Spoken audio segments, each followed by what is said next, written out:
하나님께서는요, 동전적인 시각으로 사람을 바라보시잖아요.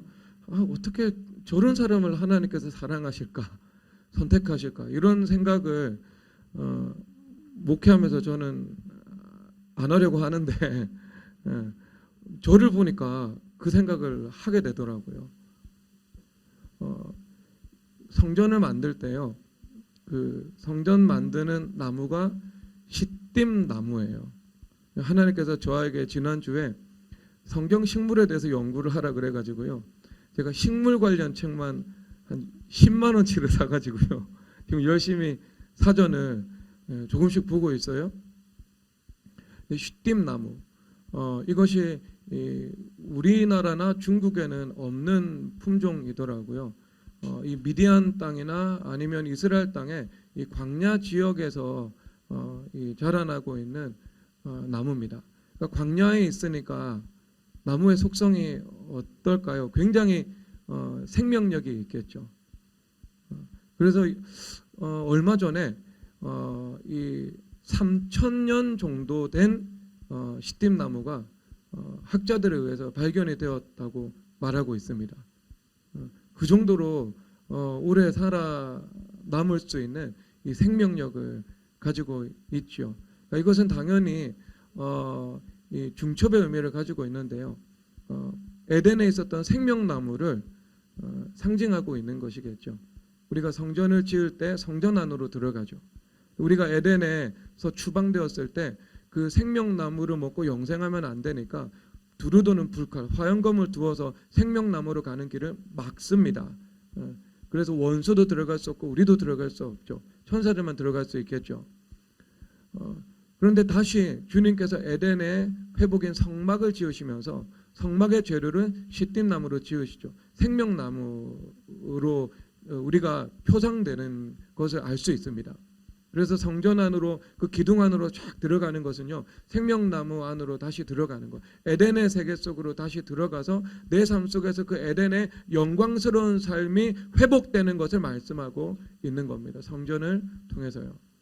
그런데 또 어떤 나무냐면, 그게 원어를 찾아보니까요, 그 휘타라는 말이거든요. 이것이 가시를 가지고 가시로 찌르다는 말입니다. 내가 우리 하덕규 믿음의 선배님께서 찬양했잖아요. 가시나무.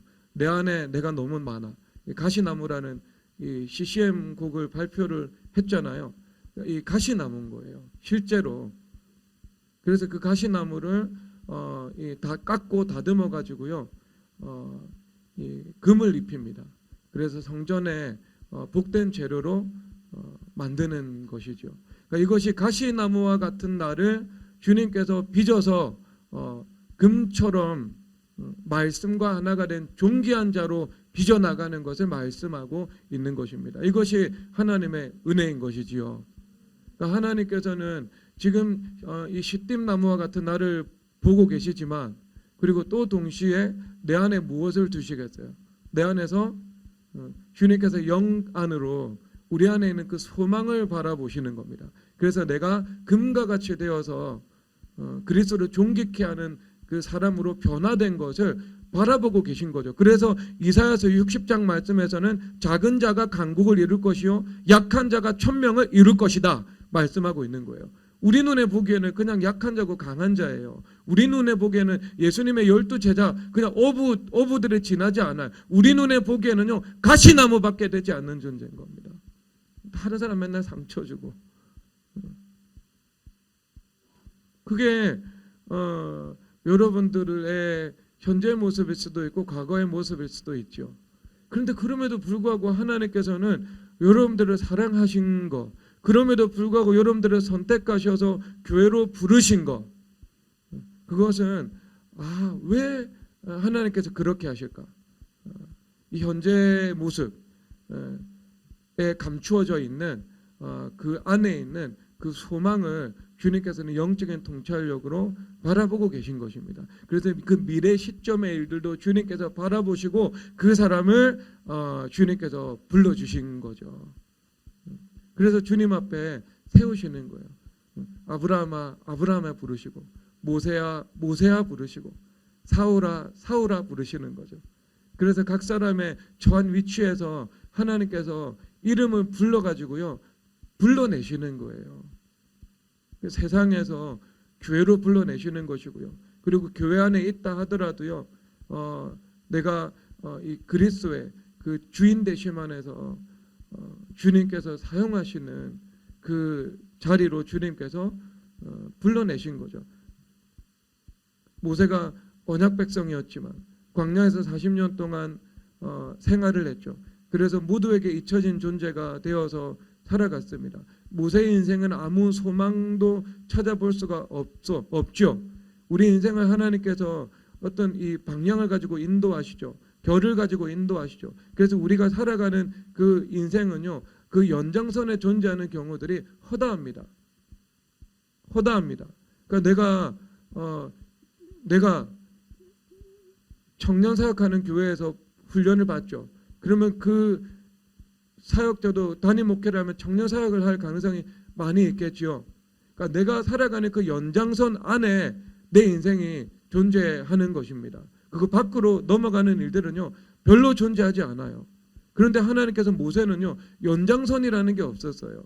인생의 결이라는 것이 전혀 없었어요. 그냥 아버지 그 장인 어른이었던 이 미디안에서 그 제사장의 양을 대신 치고 있었습니다.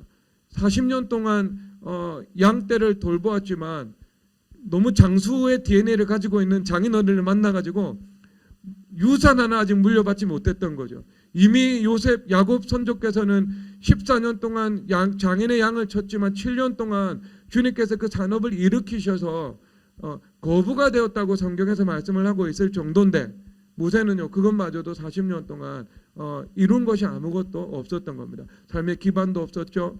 그 다음에 어떤 이 네트워킹도 없었죠. 그런데 어느 날 주님께서 떨기나무 가운데 불로써 나타나신 거예요. 그래서 그 가운데 사명을 모세야 부르시면서 주님께서 사명을 맡겨주시는 것이지요. 그래서 그를 다시 이 애굽 땅으로 옮기셔서 이 출애굽의 용도자로 주님께서 삼아 주시는 모습을 볼 수가 있습니다. 그러니까 이게 절망 가운데 있지만 어떤 소망의 연결점이 없지만 그 상황 가운데에서도 주님께서는 그 안에 있는 소망을 바라보시고 그 사람을 불러내어서 사용하실 수 있음을 주님께서 말씀하고 계신 것입니다. 여러분 그 소망을 가지시기를 주님의 이름으로 축복합니다. 주님은 우리 가운데 소망을 두고 계십니다. 약한 자가 천명이 되고 작은 자가 강국이 되는 그 소망을 여러분 안에서 바라보고 계신 것이지요. 여러분 자신을 향해서 하나님께서 주시는 말씀입니다. 그래서 아브라함도 마찬가지입니다. 아브라함의 아버지는 대라는 우상을 숭배하고 있었어요. 근데 우상 숭배하고 있는 그 아브라함을 주님께서 갈대아 우르 땅에서 아브라함을 불러내신 것이지요. 그래서 그를 가나안 땅으로 인도해 나가셨습니다. 그에 대해서 이사야서 51장에서는 그가 혈혈단신으로 있을 때 아브라함을 부르셔서 창대케 하셨다는 것을 말씀하고 있죠. 그 혈혈단신으로 있었던 아브라함이 그 아무것도 알 수 없는 그 미지의 땅을 향해서 믿음, 말씀 그것 하나만을 붙잡고 떠나가는 것입니다. 그런데 하나님께서 함께 하셔서 아브라함의 후손이 가나안 땅을 차지하게 하셨고 이 열방 가운데 수십억이 넘는 아브라함의 후손이 하나님을 예배할 수 있는 사람으로 주님께서 세워주셨죠. 믿는 자의 조상이 되었던 것입니다. 그런데 그 혈혈단신으로 있었던 아브라함에게 하나님께서 소망을 가지시고 모든 민족의 많은 민족의 믿는 자들의 조상이 되는 그 소망을 우리 주님께서 두시고 그것을 통해서 아브라함을 바라보셨던 것입니다. 여러분 그런 그 소망이 여러분 가운데 임하시기를 바랍니다. 여러분 이 출애굽기 1장에서 보면은요 참 이렇게 말씀을 하고 있습니다. 출애굽기 1장에서 16절에서 보면은요 너희는 히브리 여인을 위하여 해산을 도울 때 그 자리를 살펴서 아들이거든 그를 죽이고 딸이거든 그를 살려두라 이렇게 말씀을 하고 계시죠. 여러분 이것은 이 바로 왕의 확정적인 명령이에요. 그 히브리어에서는요 시제가 두 가지가 있어요.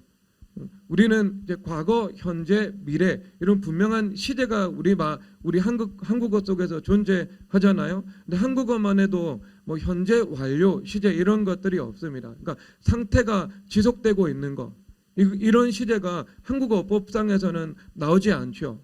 그런데 히브리어는요 시제가 두 가지입니다. 그러니까 미완료 시제가 있고 완료 시제가 있어요. 그럼 이 완료 시제는요 어디까지 수렴을 시키냐면은 완료 시제다 이렇게 선포가 되면은요 미래에 있는 사실까지도 끌어와 가지고 확정 사실로 만들어 버립니다. 그리고 미완료 시제라는 것이 있어요. 이것은요 열려 있어요.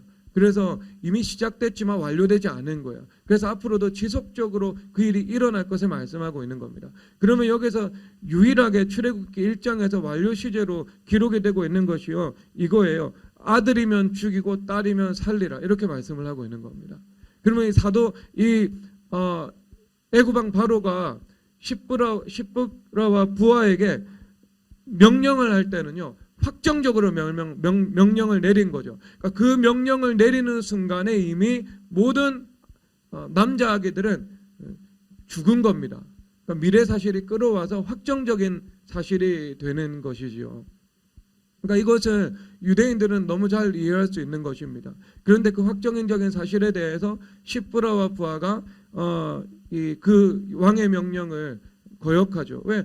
우리가 권위의 명령을 따라야 되지만 하나님의 명령과 권위의 명령이 서로 명백히 상치되면 그것은 하나님의 명령을 우리는 따라야 하는 것이 당연한 일이지 않겠습니까?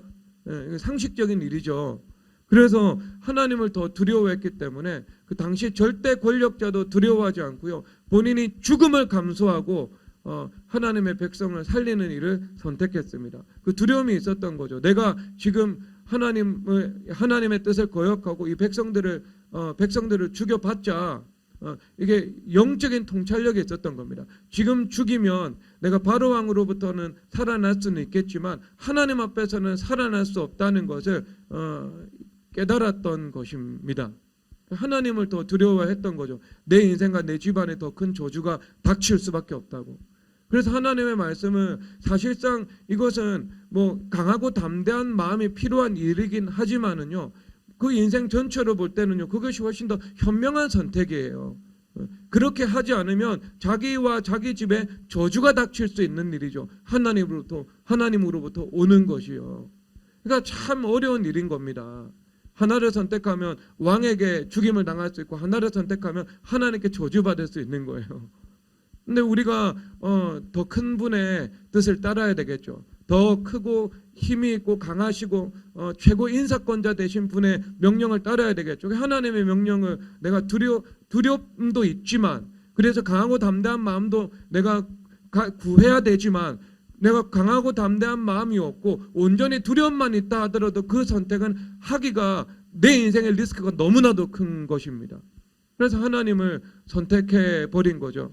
그런데 그 결과 하나님께서 어떻게 하셨는가? 하나님께서 그 산파들은 하나님을 경외하였으므로 하나님께서 그들의 집안을 흥왕하게 하신지라. 흥왕하게 하셨죠. 앞으로 지속적으로 끊임없이 반복적으로 하나님께서 그들의 삶 속에서 그들의 스탠스가 바뀌지 않는 이상 그들이 세상으로 다시 돌아가지 않는 이상 하나님께서 축복을 해 주실 것이다 라는 것을 말씀해 주고 있는 것입니다. 그래서 우리가 믿음은 소망하는 것들의 실상이다라고 말씀을 하고 있습니다. 그래서 그 믿음이라는 것은요, 그 미래 사실까지도 끌어와서 지금 확정적으로 바라보는 것입니다. 그래서 그들은 이 믿음이라는 것이 너무 이해하기가 쉬운 거죠. 그들의 언어 자체가 믿음이 무엇인지를 늘 반영을 하고 있는 것입니다. 내가 명년 이맘때 아들이 있을 것이다라고 하면은요, 그냥 아들이 있는 거예요. 그들의 언어 관점에서는요. 그래서 그 언어의 그 패턴들을 너무나도 잘 아는 마태복음 기자, 마가복음 기자, 뭐 그들이 유대인 자체였으니까요. 그래서 너희들이 믿고 구한 것은 뭐하라고요? 이미 받은 줄로 믿으라. 우리는 이해가 잘 안 되잖아요.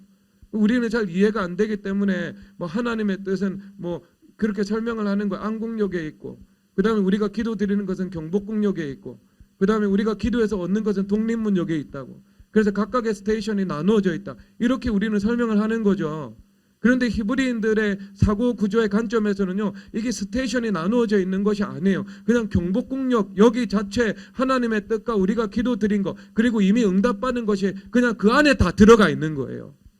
그들의 관점에서는요. 너무 해석하기가 그들은 이제 이 믿음이라는 것을 받아들이기가 참 좋죠. 근데 우리가 가지고 있는 섹터 나누어져 있는 현재와 과거와 미래라는 그 시간관념으로는요, 참 더 좀 쉽지 않은 면들이 분명히 있는 것 같아요. 이게 이 성경에 있는 이 언어 구조를 이해할 때는요. 그래서 그 소망, 그 믿음과 소망, 이것은 하나님께서는요, 그것을 사실로 바라보고 계신 것이죠. 그래서 우리도 하나님의 말씀에 입각해가지고요, 하나님께서 나에게 소망을 가지고 있고, 그리고 교회의 소망을 가지고 있고, 우리 함께하고 있는 남편과 아내, 자녀에게 그 소망을 가지고 있다는 것을 내가 믿어야 되겠죠. 그리고 그 믿음과 함께 그 소망은요, 이 실체가 이미 된 것입니다. 이미 실체가 이루어져서 그것이 하나님의 그 때가 되기만 하면 주님께서 세워나가시는 것입니다. 그런데 오늘 그 이야기를 하고 있어요. 2절에서 보면은요, 그런 이제 상황 속에 있는 거예요. 지금 그런 상황 속에 있는 거예요. 지금 이 가나안이 처한 상황은 어떤 이 애굽으로부터 이 학대를 받고 있는 상황이지요. 그런데 이것은 사실 정상적인 상황은 아니거든요. 하나님께서 말씀하시는 그 성도의 정상 상황은요, 에베소서 1장 22절 23절에서 말씀을 하는 것처럼 만물 위 교회가 되어서 머리 대신 예수 그리스도를 섬기는 상태죠. 그래서 만물과 교회와의 관계는요, 아래와 위라는 이 분명한 이 구도로, 영적인 질서로 주님께서 설명을 하고 계신 것입니다.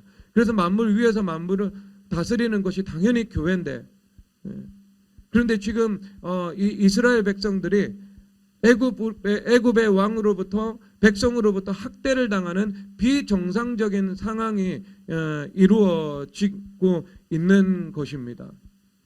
여러분도 그럴 수 있잖아요. 내가 죄의 노예가 되어서 살아가고, 세상의 노예가 되어서 살아가고, 원수 마귀에 매여서 내가 살아가고 있는 것들, 그래서 그 모든 것들을 다스려야 하는데 다스리지 못하고 있는 상태인 것입니다. 그래서 오늘 나는 움직이는 교회다라고 말씀을 하고 있죠. 그래서 뭐라고 말씀을 하고 있어요? 어디 위에서 주님 앞에 기도를 드릴 때 주님께서 영광 받으신대요. 그 말씀이요. 그 찬양에서 땅 위에서 내가 주님 앞에 기도를 드릴 때 주님께서 영광을 받으신다라고 말씀을 하고 있죠. 하나님의 영광이 나타난다는 거죠. 그것이 교회가 된 예배자의 사명입니다. 그래서 성전을 건축하죠. 성전을 건축하고 속죄제를 드립니다. 예배를 주님 앞에 드려요. 그럼 속죄제를 드릴 때는요, 그 피를 어디에 쏟냐 하면은 제단 밑에 피를 쏟습니다. 제단 밑에 피를 쏟는다는 것은 그 땅 가운데 그리스도의 피를 쏟는다는 거죠. 그러니까 그 땅, 그 만물, 그것이 피로 말미암아서 자유케 된다는 것. 그 피로 말미암아 자유케 되어서 하나님께 예배드려서 영광 올려드리게 된다는 것을 말씀하고 있는 것입니다. 그래서 내가 땅 위에서 주님 앞에 예배를 드릴 때요, 하나님께서는요, 우리의 예배와 우리의 기도를 통해서 주님께서 영광 받으시지요. 그런데 영광 받으시지만 내가 서 있는 그 땅에 하나님께서 은혜를 베풀어 주시는 것입니다. 그래서 에스겔 성전에서 보면은 그 생수의 강이 성전을 순환하다가 순환한 다음에는 어디로 흘러가요? 땅으로 흘러가잖아요. 그 땅으로, 동쪽 땅으로, 세상으로 흘러가게 되거든요. 성전 자체로 순환하다가, 성전도 어디에 건축되어 있어요? 성전은 땅 위에 건축되어 있거든요. 그래서 성전은요, 바닥이 없어요. 바닥이 없어요. 그냥 바닥 위에 제단이 있습니다. 그 성막에서는요, 그 흙 위에 제단을 쌓는다고요. 그것을 통해서 주님 만들어 보여주시고 있는 겁니다. 땅 위에 성전이 세워지는 것을 말씀하고 있는 거죠. 그 땅 위에 성전이 있는 것처럼 우리가 땅 위에서 움직이는 교회가 되어서 주님 앞에 예배를 드리고 기도하는 거룩한 성전이 되는 겁니다. 그럴 때 주님께서 영광을 받으시면서 하나님께서 동시에 그 땅 가운데 그리스도의 피를 뿌려주시는 거죠. 생명수로 주님께서 새롭게 하여 주시는 것입니다. 그래서 그 만물 가운데 하나님께서 그 다스리시는 그 천국의 역사가 이루어지는 거죠. 하나님께서 다스리시는 땅, 이것이 천국의 개념 중에 하나이니까요. 그렇죠, 여러분. 그러면 지금 이런 온전한 상황이 지금 왜곡되어 있는 거죠. 영리적인 상황으로 나타나 있는 것입니다.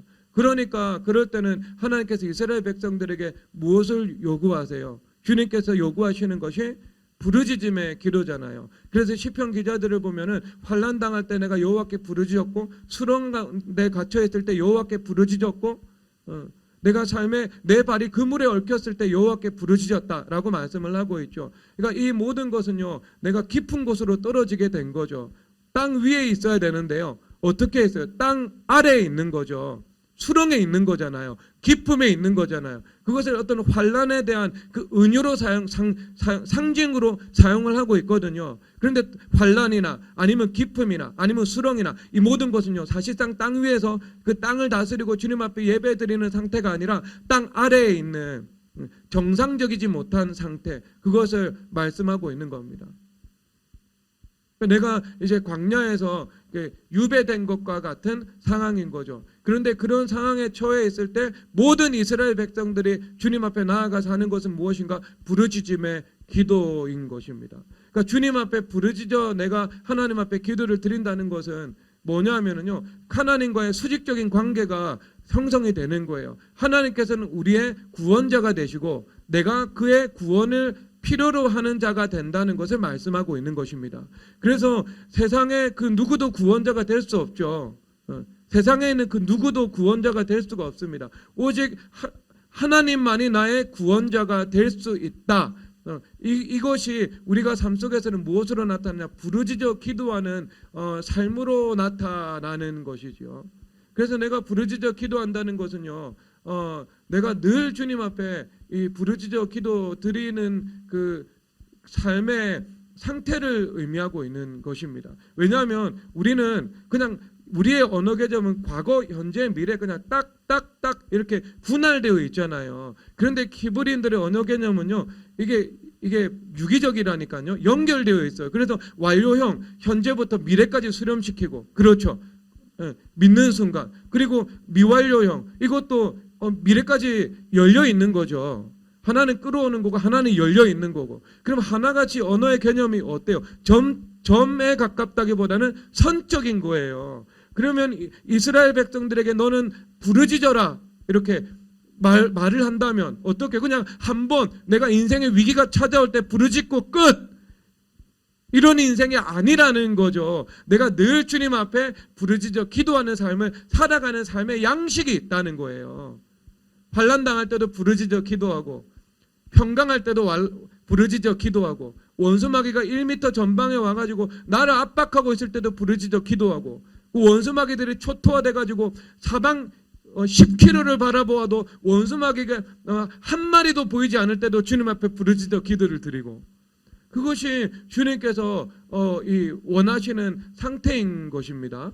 여러분, 그런 상태로 살아가시기를 주님의 이름으로 축복합니다. 그래서 마태복음 7장에서 구하라 그러면 주실 것이요, 찾으라 그러면 찾을 것이요, 문을 두드리라 그러면 열릴 것이다 라고 말씀을 하시는 거거든요. 반복입니다, 여러분. 반복적으로 구하고 반복적으로 찾고 반복적으로 두드리라. 언제까지? 천국 갈 때까지요.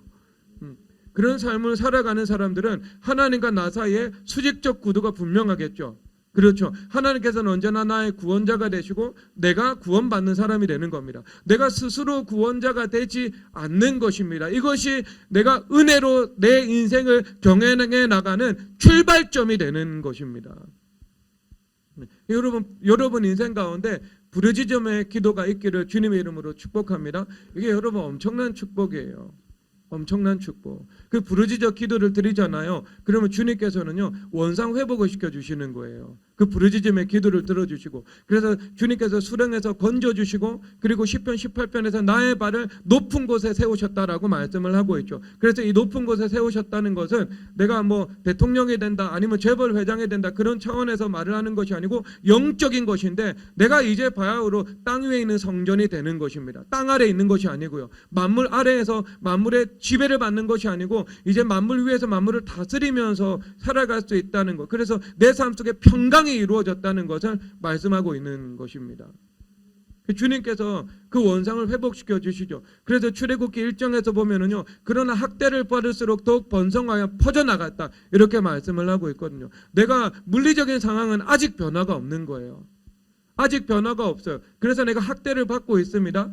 영리적인 상황이 내 삶 속에서 벌어지고 있어요. 그럼에도 불구하고 하나님께서 나에게 은혜를 베푸셔서 나를 번성케 하시고, 그 다음에 나에게 여기서 퍼져나갔다. 이것은 우리가 터뜨리고 나갔다. 야곱이 터뜨리고 애굽에서보다 먼저 나왔던 것처럼 이것은 돌파하고 나가고 있다는 그 이스라엘 백성들의 그 존재성, 이 존재 양식을 보여주고 있는 것이지요. 그래서 학대를 받을수록 번성하고 퍼져나갔던 겁니다. 그래서 하나님의 그 원수마귀의 흑암의 세력에 대응해서 하나님의 은혜는 더 강력하게 우리 인생에 쏟아부어지고 있다는 것을 말씀하고 있는 것입니다. 그런데 이미 이때 뭐가 시작된 거예요? 이미 이때부터는 이거는 이제 역전의 그림자적 현상인 것이죠. 그러니까 역전이 앞으로 올 것인데 그 역전에 대한 전주곡이 쫙 이렇게 흘러가고 있는 것입니다. 그리고 나서 마지막 어떤 이 출애굽, 이제 예수 그리스도를 예표하는 모세라는 구원자가 등장했을 때, 그때 이제 본 연주가 시작되는 것이지요. 근데 이미 역전은요, 언제나 지금 시작된 거예요. 그러니까 믿음은 바라는 것들의 실상이다라고 했을 때 이스라엘의 구원, 그것은 이미 이 시점에 받은 줄로 믿는 것이 된 거예요. 이미 이 시점에 믿음으로 실체가 된 거예요. 그 전주곡이 흘러가는 것이고요. 이제 이 커밍순, 이제 커밍순이 이루어지게 되는 것입니다. 조금만 시간이 지나가 버리면은요. 그래서 여기서 이런 말을 하고 있죠. 그런 지금 정황적인 배경 가운데에서요, 그 여자가 임신하여 아들을 낳으니 그가 잘생긴 것을 보고 석 달 동안 그를 숨겼으나, 이렇게 말씀을 하고 있습니다. 여기서 이제 여자는 요게벳이죠. 그리고 남편은 아므람이죠. 이 두 부부가 서로 하나가 되었습니다. 그리고 주님 앞에 이 이스라엘이 학대받는 그 상황 가운데 당연히 이스라엘 백성의 한 사람으로서, 믿음의 사람으로서 간절히 부르짖어 주님 앞에 기도를 드렸겠죠.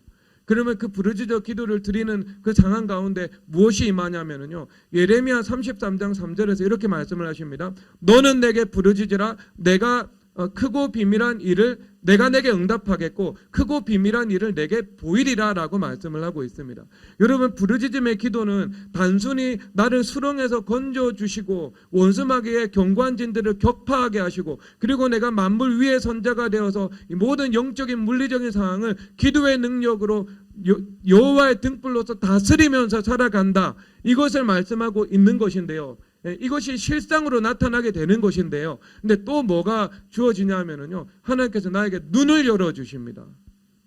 왜냐하면 뭐라고 말씀을 하세요? 크고 비밀한 일을 너에게 보이리라 말씀을 하고 있잖아요. 그래서 이 잠언 29장 18절에서 묵시가 없으면 백성이 방자에 행하거니와 율법을 지키는 자는 복이 있다라고 말을 하고 있잖아요. 그런데 그 묵시가 내가 수직적 사고로 살아가는 사람의 상태인 거예요. 하나님께서 뜻을 알려주시는 것입니다. 인격적인 관계를 통해 가지고요. 여러분, 그 인격적 관계가 있어야 돼요. 주님께서 뜻을 알려주신다니까요. 범사에서, 여러분, 범사의 그를 인정하라. 그가 지도하시리라. 여러분 살아가는 모든 일에 대해서,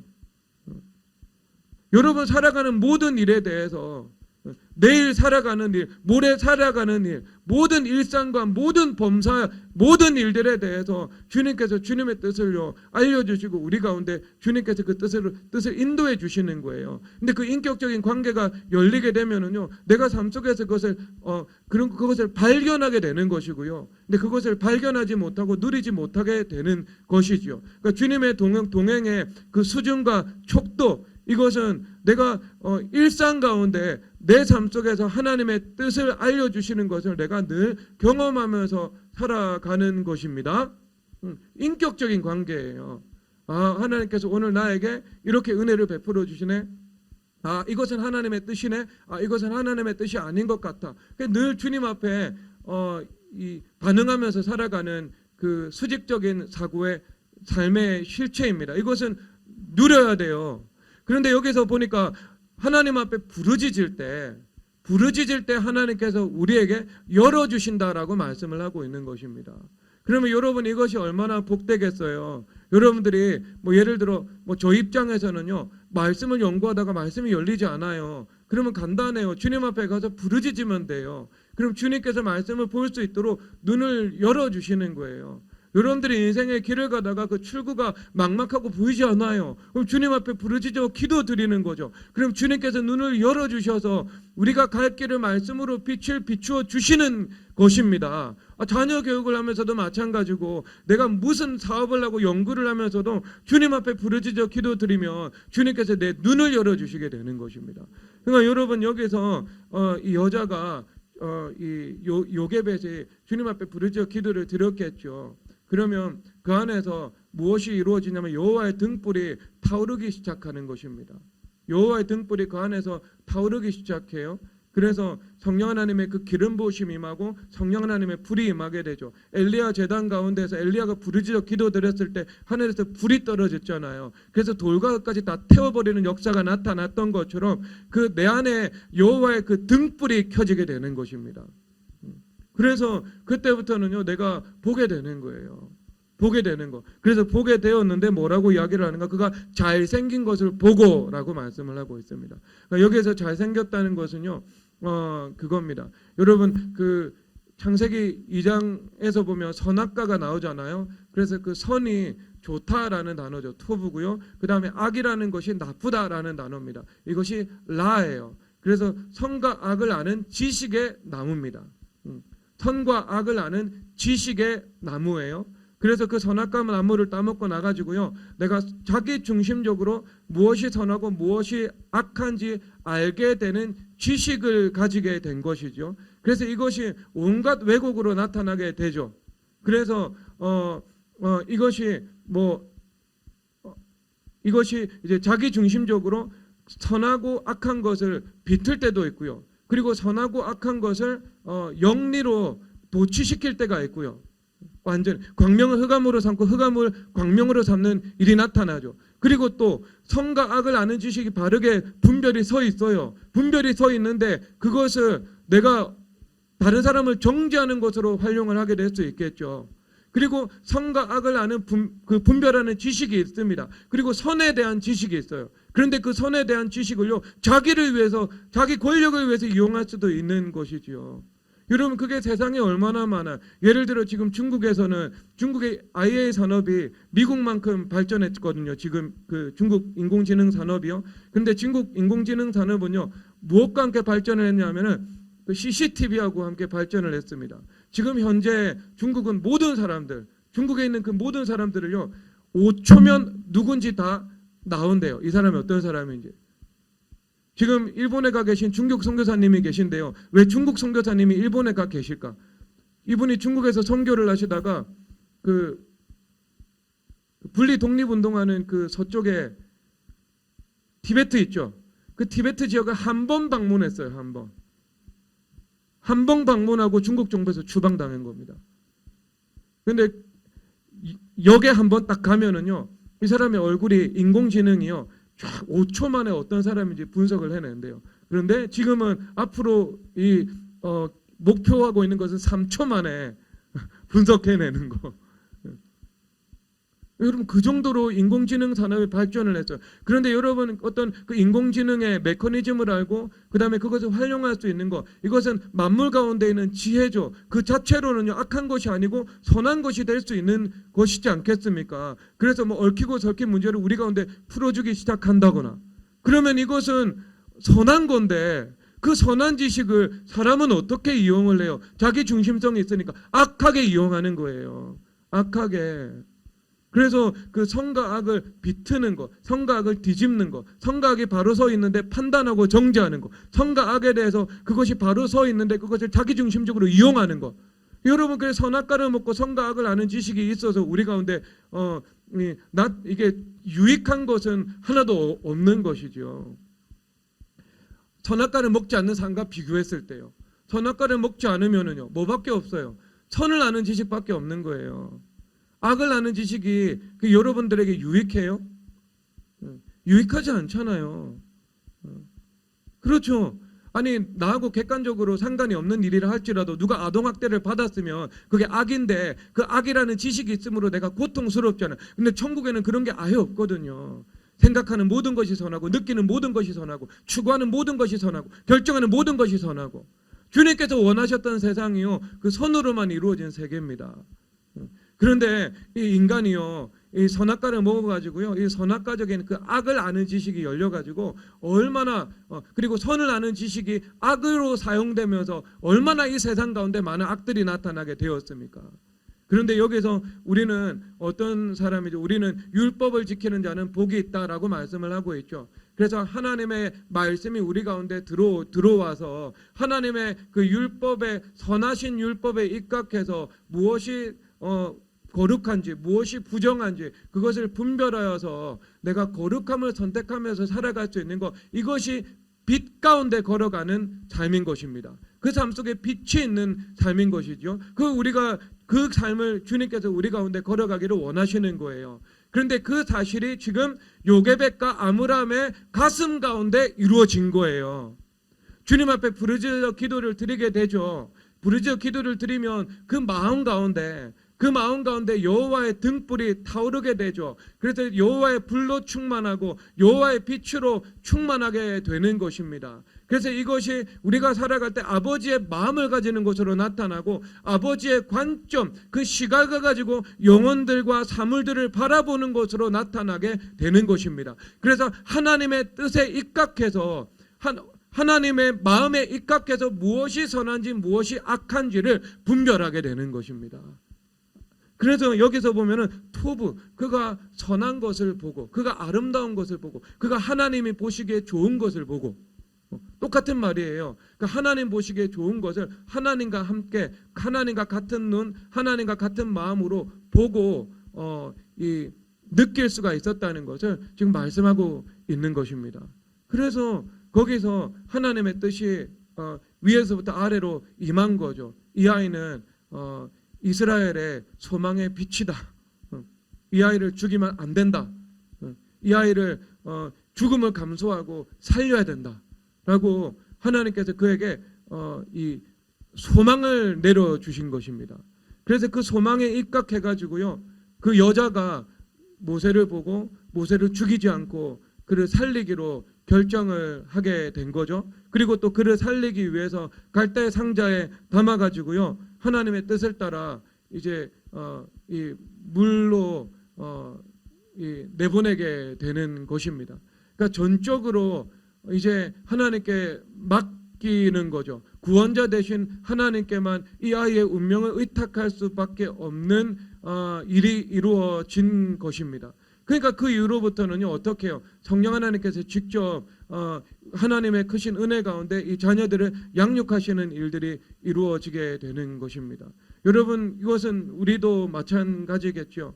우리도 무언가 소망으로 바라보아야 합니다. 그리고 소망으로 바라보면서 이 온전히 그 유일하신 주권자 되시고 구원자 되신 하나님께 의탁드려야 되는 것이지요. 그래서 나는 여러분들의 인생을 갈대상자에 주님께서 넣어가지고 맡겨드려야 되는 것이고요. 여러분들의 가정도 마찬가지고 여러분들의 기업도 마찬가지고 갈대상자에 맡겨가지고요. 주님 앞에 내어드려야 되는 것이지요. 그러니까 내가 주인이 되어가지고 내가 스스로 구원자가 되어서 내 가정을 경영하고 내 기업을 경영하고 내 자녀를 감당하고 내 인생의 계획을 짜서 그 계획대로 운영을 해 나가려고 했다면 그것이 율법주의고 주님께서 그것을 통해서 일하실 수가 없었다면 주님께서 모세는 이스라엘의 빛으로 삼아야 되잖아요. 그래서 이스라엘의 빛이 되어서 이 여호와의 등불과 하나가 되어서 그들을 빛으로 인도해야 되는 사명이 있거든요. 온전한 빛이 되어야 하거든요. 모세의 인생 자체가요. 그래서 하나님께서 그 모세를요 물로 내보내도록 주님께서 허락하시는 것입니다.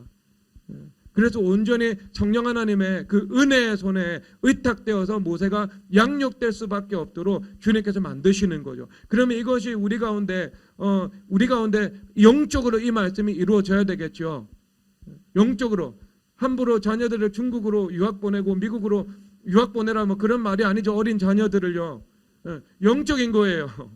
영적으로 내 인생을 갈대 상자에 넣어야 하는 것입니다. 내 인생뿐만 아니라 가정과 기업과 자녀까지도 늘 주님 앞에 갈대 상자에 넣어서 맡겨드려야 되는 것이지요. 그러면 내가 내 힘으로 보호하려면 내 성벽을 세워야 되거든요. 그런데 주님 앞에 맡겨버리면 예수 그리스도께서 불성벽이 되어주시는 것입니다. 주님께서요. 성령 하나님께서 은혜 가운데 운영해 주시는 것이죠. 그러면 그런 상태로 살아가는 사람, 요게벳과 아므람이 갈대상자의 모세를 던져놓고 주님 앞에 간절히 기도드렸겠죠.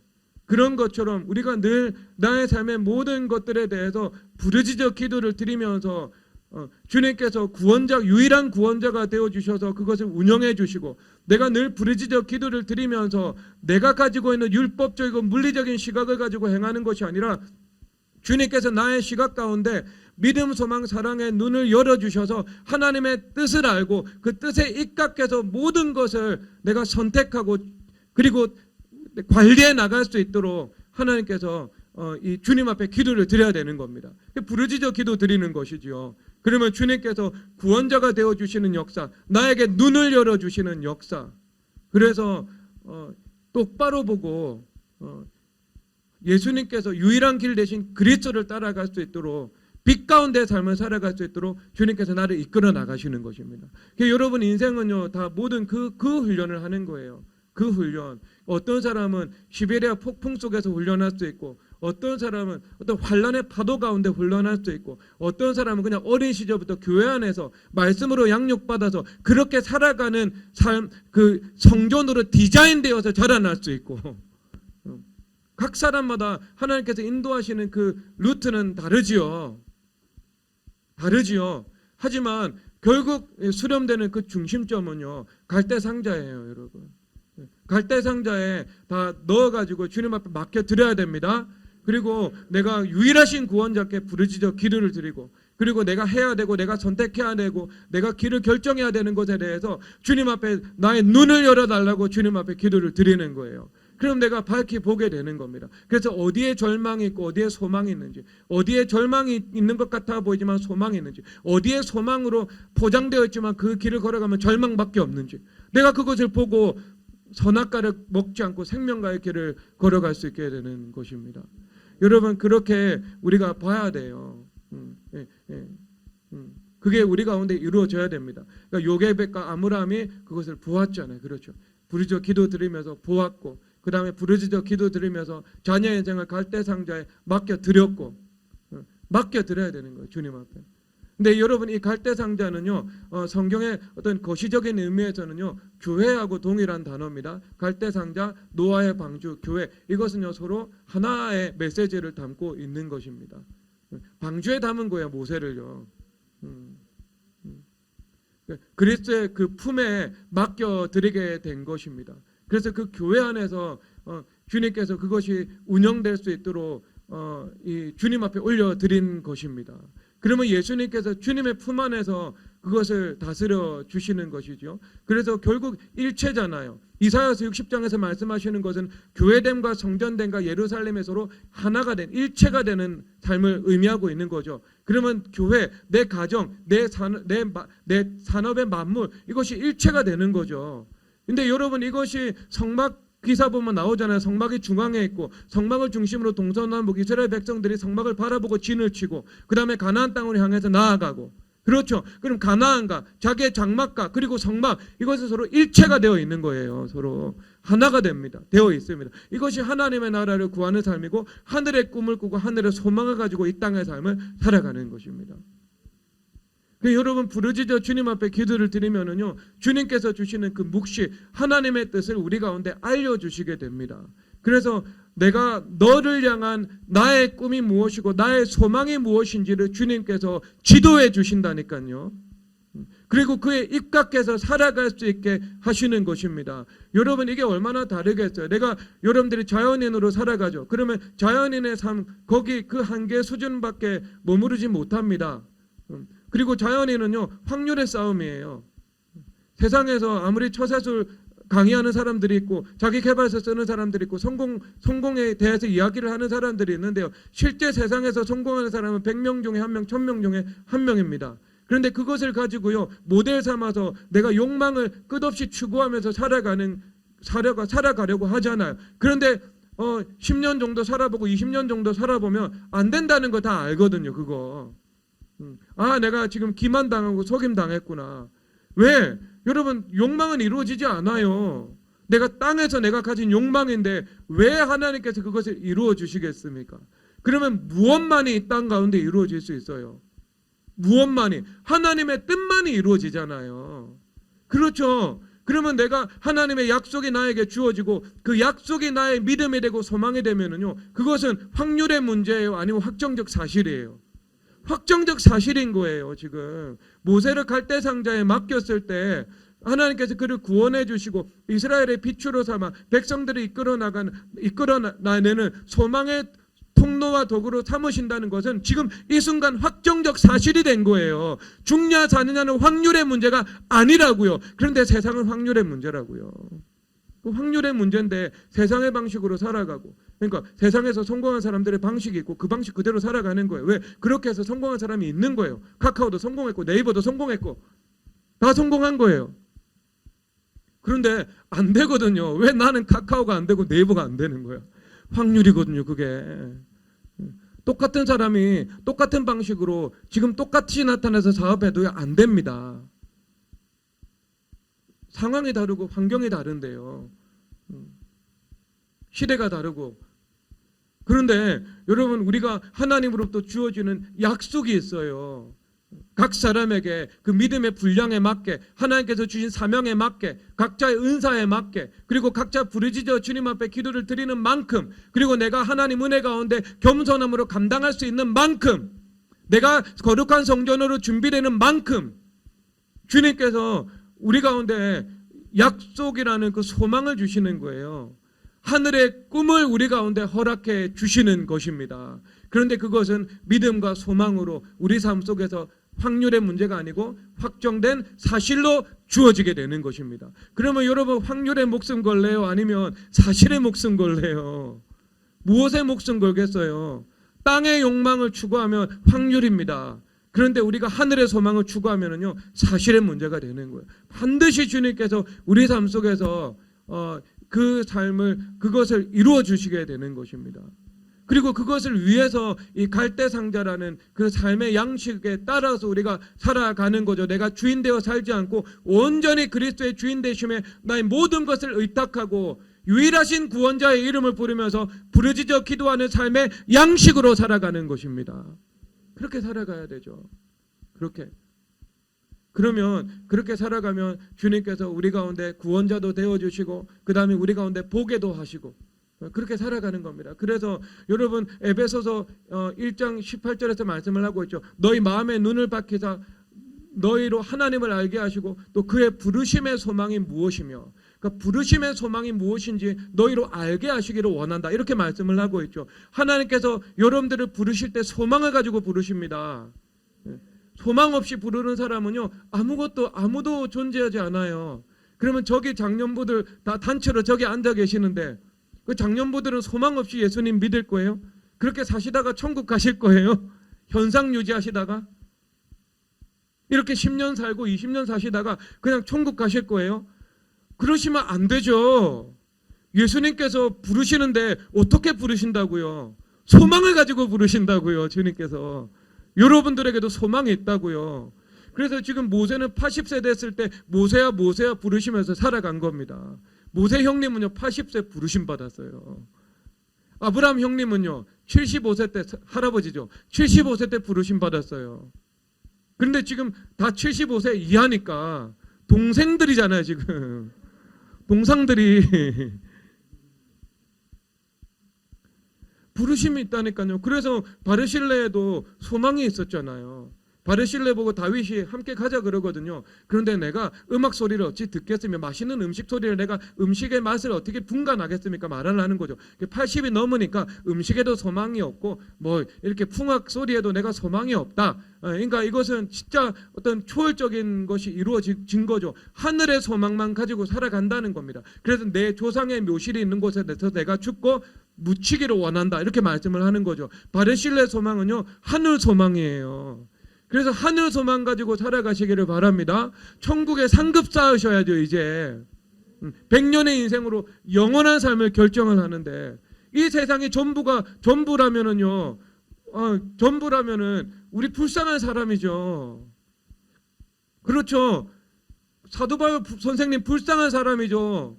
고생만 하다가 순교당하셨는데요. 그런데 부활이 있고 하늘의 소망이 있기 때문에요, 불쌍한 사람이 아니라 가장 부러운 사람이 된 거예요, 사실상. 그러면 무슨 소망을 가지고 살아가야 돼요? 천국 소망 가지고 살아가야 됩니다. 그런데 주님께서 무엇을 주세요? 그 다음에 자녀들에게 은혜를 베푸시잖아요. 종의 아들 기맘이 여기 있으니 다윗 왕의 뜻대로 하십시오. 이렇게 이야기를 하잖아요. 그래서 그 바르실레 아들들에게 다윗과 솔로몬 그 대를 이어서 주님께서 후대하시는 역사가 나타나거든요. 그러면 하나님의 그 소망이 하늘 소망이면서, 그리고 여러분 자손들을 향한 소망인 거예요. 그러니까 주님 앞에 똑같이 갈대 상자의 마음을 가지고요, 주님 앞에 부르짖어 기도를 드리고 살아가야 돼요. 인생 현상 유지하다가 천국 가려고 생각하지 마십시오. 현상 유지한다는 것 자체가 태보입니다. 그래서 잠언에서 미련한 자의 태보는 자기를 죽인다, 이렇게 말씀하고 있어요. 미련한 자의 안일이죠. 그것도 안일, 태보, 이것이 서로 함께 등장하고 있거든요. 그러니까 내가 현상 유지하는 삶은요, 그냥 저절로 태보하는 삶입니다. 나를 죽이는 삶이에요. 주님 그거 원하지 않습니다. 주님께서는요, 언제 어느 때고 여러분 가까이 오라고 주님께서 부르시는 거예요. 내일 죽으면 오늘 주님 앞에 더 가까이 나아가야 됩니다. 그것이 하늘 소망이 있는 삶이고 참된 복이 있는 삶인 거예요. 여러분 그렇다면 저 장년부들도 주님께서 소망을 가지고 부르신다면 여러분 한 사람 한 사람에 대한 주님의 소망이 있다니까요. 소망, 그 소망을 가지셔야죠. 하늘의 소망입니다. 하늘의 소망. 주님 앞에 구하세요. 주님, 나를 향한 하늘의 꿈과 소망을 주님께서 허락해 주시기를 원합니다. 당연히 여러분 그 부르심의 소망은요, 교회로 부르신 거예요. 교회로 부르셔서 주님께서 그에게 소망을 두신 것입니다. 그래서 주님께서는요, 교회 안에서 여러분들에게 그 소망을요, 점점 분명하게 만들어 나가시는 거예요. 교회 밖에 있는 소망이 아니에요. 왜? 부르심의 소망. 교회는 부르심 받은 사람들의 모임, 에클레시아. 그리고 거기서 부르심의 소망, 이 부르심은 교회로 부르심 받았다는 것을 원어적으로 의미를 하고 있거든요. 그랬을 때 내가 교회로 부르심 받아 살아갈 때 하나님의 소망이 나에게 있다, 이렇게 말씀을 하는 것이죠. 암이 안 걸려도요, 예수님 믿지 않고 교회 밖에 있는 모든 사람은요, 시한부 인생이에요. 그 축복은요, 시한부 복이라니까요. 언제 여러분 이것이 사라질지 모릅니다. 그리고 자손 만대까지 먹여 살릴 수 있는 재산을 쌓아놓아도요, 죽으면 가져가지 못해요. 죽으면 그것으로 끝이 나요. 여러분 그것이 세상이에요. 그러면 여러분 세상의 시간이 세상에 달려있는 것 같아요? 세상의 시간은 세상에 달려있지 않아요. 세상의 운명이 세상에 달려있는 것 같은데 세상에 달려있지 않습니다. 성경에 여러분 이스라엘 백성들이 70년 동안 바벨론 유수 생활을 하죠. 그리고 바벨론도요 70년 동안 존속하고요, 70년 4대 왕이 4대 만에 멸망을 하게 됩니다. 그러면 여러분 바벨론의 기한이요 70년이었어요. 바벨론은 세상을 상징하는 겁니다. 성경 언어에서요, 바벨론의 기한이 70년이었어요. 그러면 이 바벨론의 70년은요, 바벨론이 근면하고 절제하고 희생하고 용맹하고 그랬을 때 좌우할 수 있는 숫자 아닙니다. 그리고 바벨론이 도덕적으로 타락하고 문란하고 교만하고 자랑하고 과시했을 때, 그렇게 했을 때 자기들의 운명을 더하거나 아니면 감소시키거나 할 수 있는 그 숫자가 아니에요. 그들이 잘했다고 해서 80년이 되지도 않고 그들이 못했다고 해서 60년이 되지도 않는 70년의 시간이에요. 근데 그 70년은 무슨 시간이에요? 정확하게 이스라엘의 연단의 시간이에요. 이스라엘이 안식일 똑바로 안 지켰거든요. 그래서 그 안식일 지키지 않은 것을 정확하게 계산해서 주님께서 70년을 땅을 안식하게 만들어 주십니다. 그래서 70년 동안 이스라엘 백성들을 연단하는 것이죠. 세상의 시간은요, 세상에 달려 있지 않습니다. 교회에 달려 있는 거예요. 지금 이스라엘에 달려 있는 거예요. 여러분 성경을 보니까 그렇죠. 바벨론의 운명이 이스라엘의 연단에 달려 있는 거예요. 지금 그러니까 만물 위에 교회인 거예요. 지금 애굽의 운명은요, 애굽에 달려 있지 않은 거예요. 애굽의 운명은요, 모세가 이제 장성해서 이스라엘 백성들을 영도할 수 있는 그 소망의 빛으로 준비가 이루어지고 이스라엘 백성들의 그 부르짖음의 기도의 양이 다 차는 것, 이스라엘 백성들의 시간에 애굽의 시간도 달려 있는 거예요. 그러면 여러분들은 무엇을 추구하면서 살아갈 거예요? 애굽을 추구하면서 살아갈 거예요? 땅을 추구하면서 살아갈 거예요? 아니면 교회를 추구하면서 살아갈 것입니까? 아니면 하늘을 추구하면서 살아갈 것입니까? 나눠져야 되죠. 여기서 이게 여러분 모든 미래교회 성도님들은요, 이제 여기 안에 있으니까 하늘의 꿈과 하늘의 소망, 그 교회됨으로 주님께서 부르신 그 부르심의 소망에 여러분들의 인생을 투신하시기를 주 예수 그리스도의 이름으로 축복합니다. 요게벳이 아들 모세를 갈대 상자에 넣어서 주님 앞에 드렸던 것처럼 여러분들도 여러분들의 인생을 교회라는 갈대 상자에 넣어서 머리 대신 예수님의 뜻에 여러분들은 맡기기를 주 예수 그리스도의 이름으로 축복합니다. 그럴 때 하나님의 영광이 여러분 가운데 나타나는 거예요. 그러면 자연인은 할 수 있는 것은 한계가 분명히 있어요. 그런데 여러분 예수님 믿는 사람, 여러분 예수님께서 12제자 어부들을 선택하셔서 이런 원대하신 하나님의 나라를 지금 이루어내셨죠. 약한 자가 천명이 되고 작은 자가 강국이 되는 그 하나님의 그 비전을 주님께서 이루어내셨던 것입니다. 그래서 이것은 뭐예요? 나를 믿는 자는 내가 하는 일을 저도 할 뿐 아니요 또한 그보다 큰 일도 한다. 주님께서 말씀하고 있는 거예요. 왜 우리를 무엇 삼으셔서? 거룩한 성전 삼으셔서요. 여러분 이것이 여러분들에게 주신 하늘의 소망입니다. 예수님께서 하신 일을 내가 하는 것, 그리고 예수님께서 하신 일보다 더 큰 일을 하는 것. 그런데 그것을 어떻게 해요? 내가 믿을 때 그것은 확정적인 사실로 내 삶 속에서 이루어지는 것. 여러분 그런 복된 인생 되시기를 주 예수 그리스도 이름으로 축복합니다. 이 시간 함께 찬양하도록 하겠습니다. 그 움직이는 교회인가 그 찬양 한번, 저 잘 모르는데 참 좋네요. 찬양하도록 하겠습니다.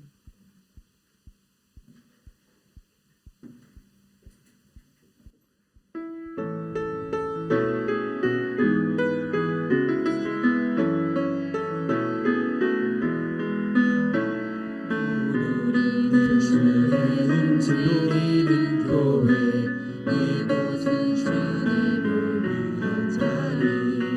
내가 기도하는 모든 땅 위에서 하나님 예배받을 나를 기대하네. 노래로 주님의 성전을 지으리. 높임을 받으소서. 이스라엘의 찬송 중 거하신 주님은 거룩하십니다. 두 손 들어 주님의 보좌를 만들고 온 맘 다해 경배하리.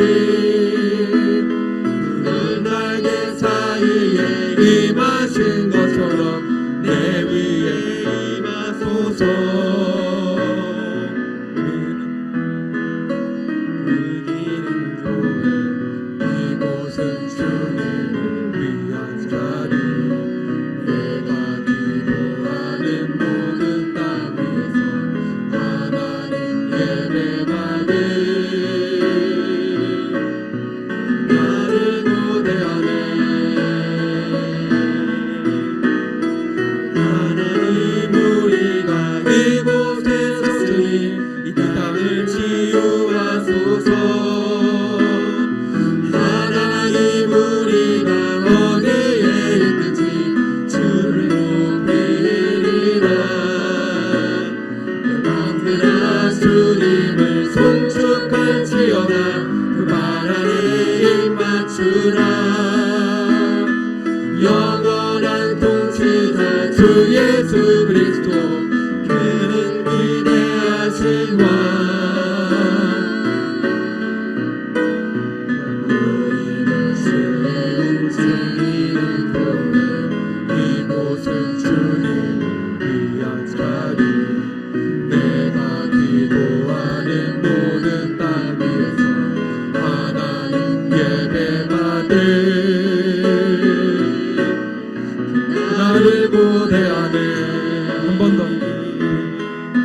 만들어 주님의 보좌를 만들고 맘 다해 경배하리. 구름 날개 사이에 임하신 것처럼 내 위에 임하소서. 주의 움직이는 교회 이곳은 주님을 위한 자리.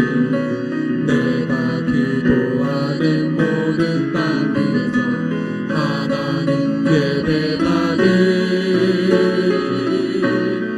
나를 보내하네. 하나님 우리가 이곳에 섰으니 이 땅을 치유하소서.